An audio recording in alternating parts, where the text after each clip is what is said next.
Traders and shopkeepers dealing in Chinese lights in India's northern Kanpur city on Friday blamed the goods and services tax for a slump in business ahead of the Hindu festival of Diwali.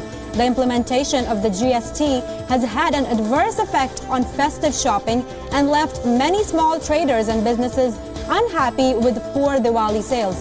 The levy imposed on Chinese products has been fixed at 28%, which has inflated prices of raw materials. Indian and Sri Lankan armies on Friday held a joint military exercise in India's western Pune city to enhance military cooperation. The 13-day joint exercise, named Mitra Shakti 2017, is the 5th edition of the joint exercise between the armies of the two countries, with the last edition being held in Sri Lanka in 2016.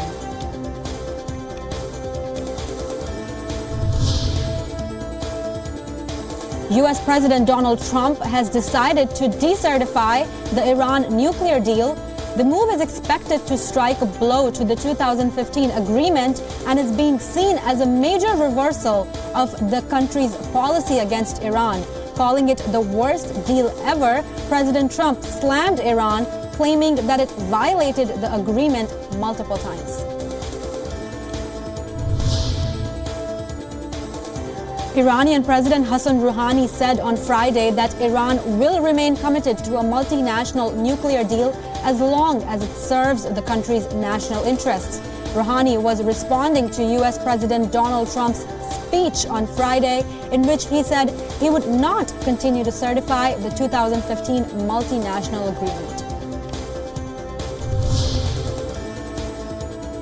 Nancy Pelosi, the Democratic leader in the U.S. House of Representatives, said on Friday that the decision of President Trump to decertify Iran as compliant with an agreement to curtail its nuclear program is a grave mistake that imperils America's security and its credibility. She added that Trump is being frivolous with this, and to tattoo Iran to the nuclear agreement is dangerous and wrong.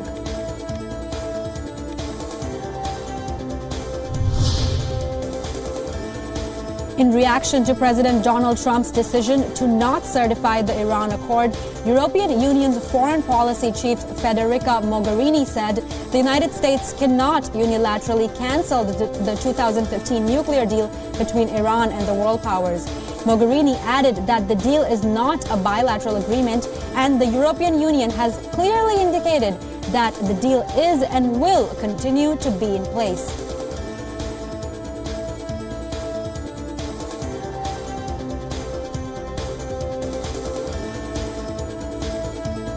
The leaders of France, Britain, and Germany on Friday warned the United States against taking decisions that could harm the Iran nuclear deal, such as reimposing sanctions after U.S. President Donald Trump's decision not to certify the agreement.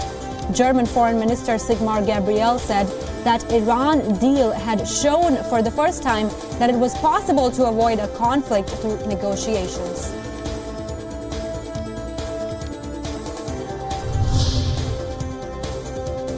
British Foreign Secretary Boris Johnson said on Friday that the Iran nuclear deal is still going and should be kept in place in the future.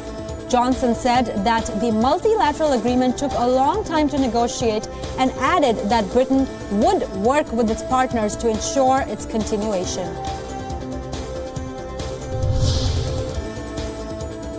Israeli Prime Minister Benjamin Netanyahu congratulated U.S. President Donald Trump for his speech against Iran on Friday, seeing an opportunity to change the 2015 nuclear deal with Tehran as well as Iranian conduct in the region. Netanyahu says if the Iran deal is left unchanged, one thing is absolutely certain, that in a few years' time, the world's foremost terrorist regime will have an arsenal of nuclear weapons. And that's a tremendous danger for our collective future.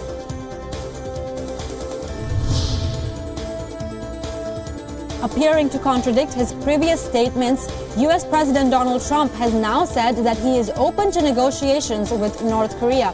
Trump said, and I quote, "If something can happen where we negotiate, I'm always open to that. We are totally prepared for numerous things," unquote.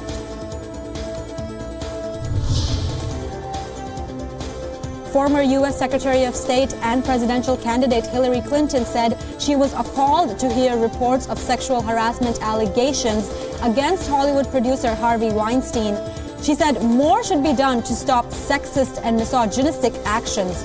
Over the past 2 weeks, a scandal of increasing magnitude has broken out surrounding Weinstein, with close to 36 women alleging sexual harassment at the hands of the producer.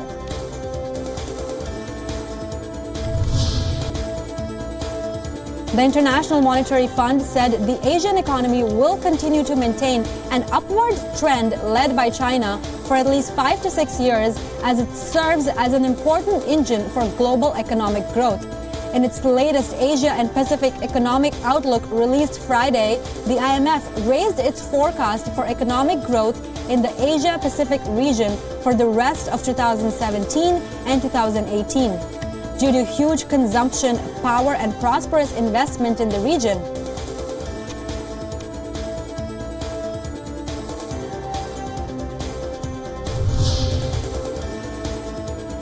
New York State's Attorney General Eric Schneiderman on Friday said he and a coalition of his counterparts in other states will file a lawsuit challenging U.S. President Donald Trump's plan to end Obamacare subsidies.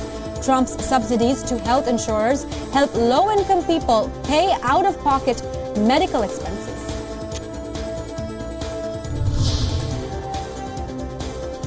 U.S. House of Representatives Speaker Paul Ryan said on Friday that the federal government would provide more funding for Puerto Rico's long-term rebuilding, although he did not say when that funding would be approved.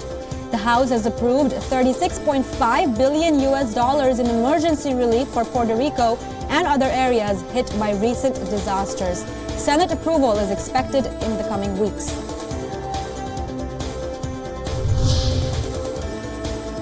U.S. Army Sergeant Bowie Bergdahl, who walked off his post in Afghanistan in 2009 and was held captive by the Taliban for 5 years, will enter a plea in his court martial at Fort Bragg, North Carolina on Monday.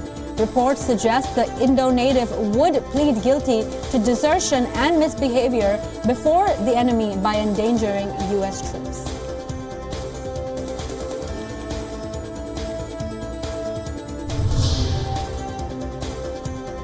The European Union's environment ministers agreed on national emissions reduction targets and forest management rules on Friday.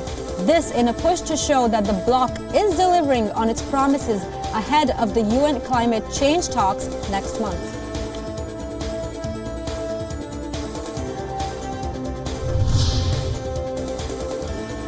Former UN Secretary General Kofi Annan has urged Myanmar to make sure Rohingya Muslim refugees return to their homes and not to refugee camps.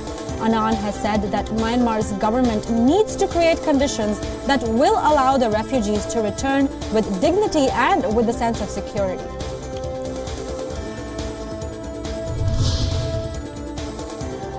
President Donald Trump and his wife Melania Trump toured a U.S. Secret Service training facility in Maryland on Friday, where they watched a defensive driving demonstration and an exercise with security dogs.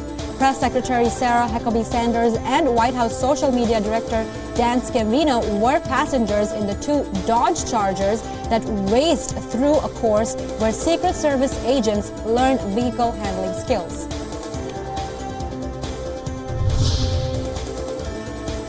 The leader of Austria's Social Democrats and incumbent Chancellor of Austria, Christian Kern, held a campaign rally on Friday in the run-up to Austria's parliamentary election. Kern addressed a crowd of cheering supporters in Vienna and said that the Social Democrats would not finish last in what might prove to be a crucial election in Austria's political history. Austrians will go to the polls on Sunday in an election featuring by a 3-way race between the Conservative People's Party, the far-right Freedom Party, and the Social Democrats.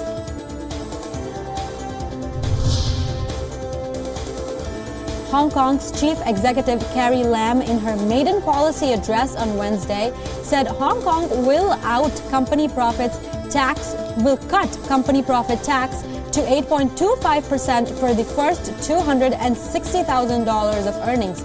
She laid out some of her priorities for the next 5 years in her address. She added that she would address the city's astronomical housing prices by seeking to increase land supply and launch a new housing scheme to help families buy flats. Several hundred steel workers demonstrated in Paris on Friday against labor reforms by French President Emmanuel Macron. The reforms to introduce greater flexibility and encourage bosses to hire have been met with street protests organized by France's second biggest union, the CGT, but Macron signed the decrees containing them last month. Former Guatemalan dictator Efrain Rios Montt faced a second trial on Friday for genocide, reviving a case against the strongman accused of ordering massacres of Maya Indians during a long civil war. Activists from the Center for Human Rights Legal Action held a small protest outside the court where the hearing took place in capital Guatemala City. They hung photos of the victims together with flowers and lit candles.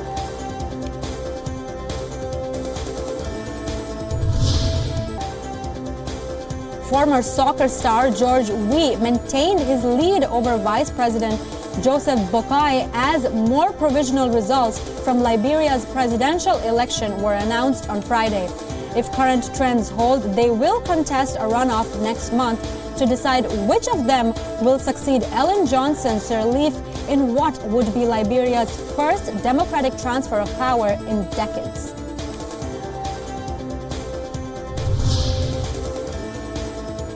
Venezuela's opposition leaders said on Friday that they were beginning to witness irregularities at some voting centers ahead of Sunday's regional elections. The opposition senior official said that close to 300 polling stations had been relocated less than 72 hours before the election. They said the stations had been moved to areas difficult to access in a move aimed at taking votes away from opposition candidates. Kenyan police used tear gas on Friday to disperse protesters in the country's three main cities as a standoff between the government and opposition leaders over a planned repeat presidential election continued. On Thursday, the government had banned demonstrations in the central business districts of the capital Nairobi, the coastal city of Mombasa, and the western city of Kisumu.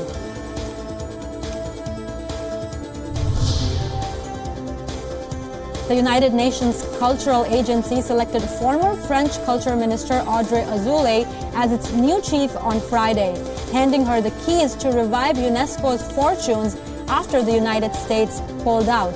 Azoulay edged Qatar's Hamad bin Abdul Aziz Al Kawari after the fifth round of voting, and the decision will now be put forward for approval to UNESCO's 195 members on November 10th.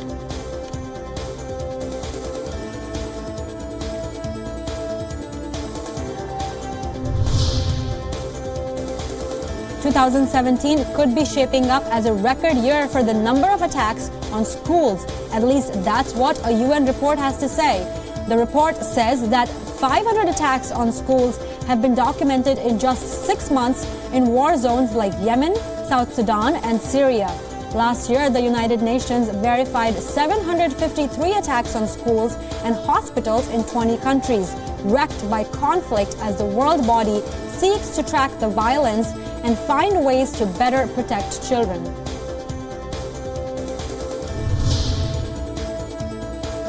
The number of cases in a reported plague outbreak in Madagascar has doubled in the last week.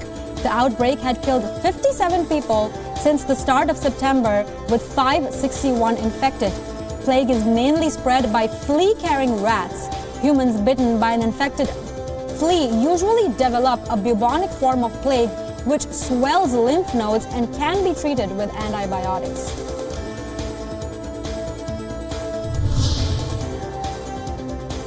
Firefighters made headway on Friday against devastating wildfires in the heart of California's wine country, but said that the death toll of 32 was expected to rise, with hundreds of people still missing. Crews said they were bracing for another onslaught of hot, dry winds that could fan the fires. The 32 confirmed fatalities mark the greatest loss of life from a single fire event on record in California.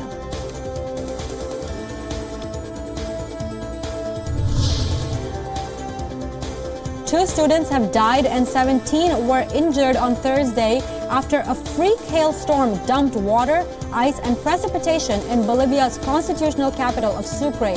The students were participating in academic activities at an outdoor stadium when its roof collapsed under the weight of the ice. The storm lasted for over half an hour and caused streets to flood and several structures across the city to collapse. Officials said it was the worst ice storm in decades.